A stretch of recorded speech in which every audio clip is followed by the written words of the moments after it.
Okay, so I've sewn in the ends, and now we can crochet the 2 squares together. Sewing the 2 crochet squares together would probably give you a flatter appearance, but I really do like this raised look. And so we're going to crochet the 2 squares together. So with normal sewing we would put the 2 right sides together, but what we're going to do is we're going to put the 2 wrong sides together. And we're going to start by doing 2 double crochets in that corner into the loop. I'm not going to try and get through this, I want it to be through the loop. There are different ways of doing it, and if you prefer to do it into the actual 2 chains that we did, then you go ahead and do that. I just prefer my way, but that's just me. Like I've said through all my videos, you do what works for you, and there's no rules. As long as it stays together in the end, then it's all going to be alright. So I've put the yarn on my hook to begin with, like I did when we were making the other rows, and I will slip stitch into that corner.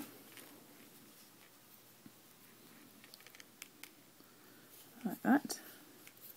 And I'll just do 2 chains as my first double, and then do a double next to it. So that's 2 doubles in the corner. Sorry guys, off the camera again.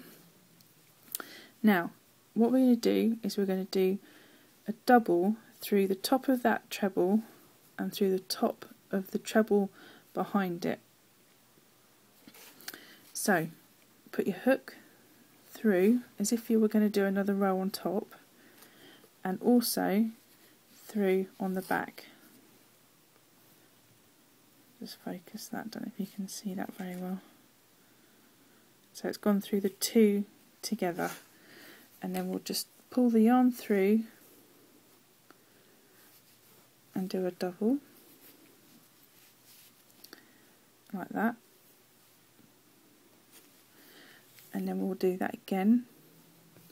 So that's through the next one, and then the next one on the back.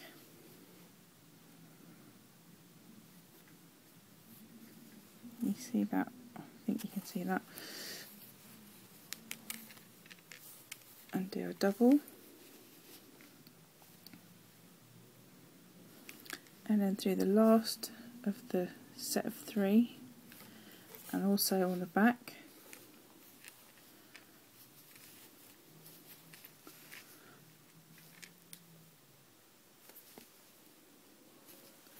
And then in that gap there, I'm just going to do 2 doubles like that, and then again through those 2 and those 2.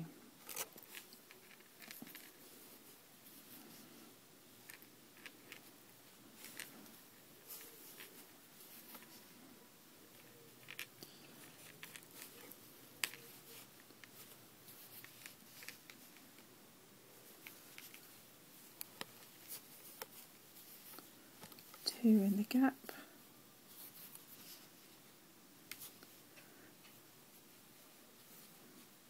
through the 2,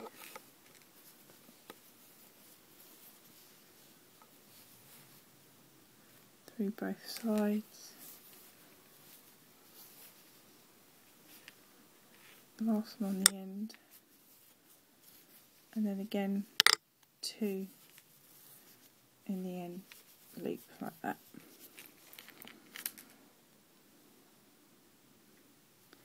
So I'll just finish that there.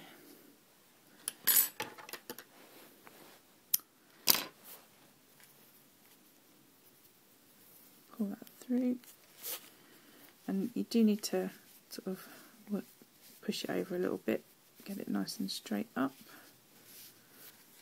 But there you go. Oh, let's see if I can get that. There we go. And that's those 2 crochet together. So, like I've done with this one, I went across 2 together, and then I did across here, and that's what you would keep doing if you were going to make a big blanket. or cushion cover. You don't have to make lots of little squares, you can just keep going bigger and bigger. I've done that myself with a blanket. You do need to be careful that it doesn't sort of warp, it can get a little bit distorted at the edges, so maybe every 10 rows or so you might want to do a row of just some singles which would go right across the whole row, and then do some half trebles and then carry on doing the trebles and in the groups, and that just keeps it from getting out of shape, and it makes the pattern more interesting as well. So that's my take on a granny blanket.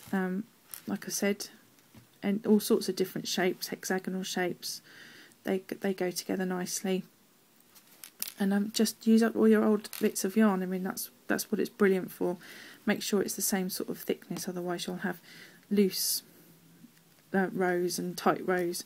So yeah, use up all those odds and ends. And if you haven't got odds and ends, then have a look on eBay, because there's plenty of people who are destashing who have got odds and ends that they don't know what to do with, or haven't got the time to do anything with, so they sell them.